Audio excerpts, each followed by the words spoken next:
Welcome to this tutorial.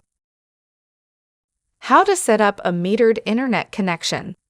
Are you tired of unexpected internet data usage eating up your daily or monthly limit?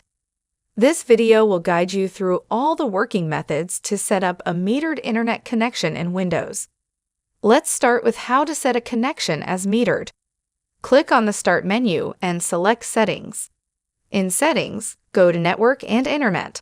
On the left menu, click on Wi-Fi. Click on the connected Wi-Fi network name.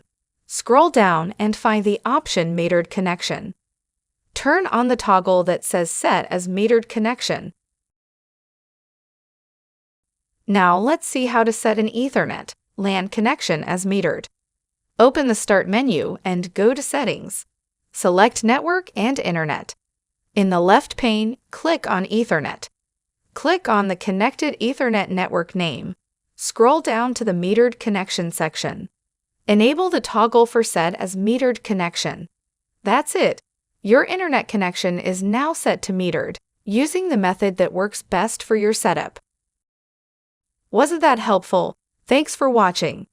Please like and subscribe to our channel and press the bell icon to get new video updates.